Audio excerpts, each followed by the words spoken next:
Hi friends, డాగ్స్ని లేదా మీ పెట్స్ని యూట్యూబ్లో అమ్మాలంటే మా ఛానల్ వాట్సాప్ నెంబర్కి వీడియో పంపించండి. అలాగే మన ఛానల్ని ఇంకా సబ్స్క్రైబ్ చేయకపోతే వెంటనే సబ్స్క్రైబ్ చేసి పక్కనే ఉన్న బెల్ ఐకాన్ని యాక్టివేట్ చేయండి. Friends, let's start the video. Hi friends, welcome to our channel. ఈరోజు మీకోసం టాప్ క్వాలిటీ లాబ్రడార్ పప్పీస్ అనేవి అమ్మకానికి అయితే తీసుకురావడం జరిగింది. ఓన్లీ ఫీమేల్ పప్పీస్ అవైలబుల్ ఉన్నవి. 2 ఫీమేల్ పప్పీస్ అమ్మకానికి అయితే ఉన్నాయి.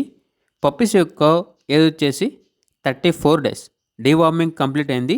ఇక పప్పీస్ యొక్క ప్రైజ్ అనేది 6K అనగా 6,000. అంతేకాకుండా వీళ్ళ దగ్గర టాప్ క్వాలిటీ డాషాన్ మేల్ పప్పీస్ అనేవి కూడా అవైలబుల్ ఉన్నవి. ఓన్లీ 2 మేల్ పప్పీస్ అమ్మకానికి అయితే ఉన్నాయి. పప్పీస్ యొక్క ఏజ్ వచ్చేసి 40 డేస్. డీవార్మింగ్ కంప్లీట్ అయింది. ఇక పప్పీస్ యొక్క ప్రైజ్ అనేది 5K అనగా 5,000. ప్రైజ్లో డిస్కౌంట్ అనేది కూడా ఇస్తారు. పప్పీస్ ఉన్న లొకేషన్ వచ్చేసి వరంగల్ మడికొండ. ట్రాన్స్పోర్టేషన్ వరంగల్, కాజీపేట్, హైదరాబాద్, కరీంనగర్ ఈ లొకేషన్స్కి ట్రాన్స్పోర్టేషన్ ప్రొవైడ్ చేస్తారు. ఆ ట్రాన్స్పోర్టేషన్కి ఎక్స్ట్రా ఛార్జ్ అవుతుంది. ఇక పప్పీస్ కావాలన్న వారు ఈ వీడియో కింద టైటిల్లో ఓనర్ నెంబర్ అనేది డిస్ప్లే చేయడం జరిగింది. ఓనర్కి కాల్ చేయండి. అలాగే మన ఛానల్ని ఇంతవరకు సబ్స్క్రైబ్ చేయకపోతే సబ్స్క్రైబ్ చేయండి. Thank you. By by.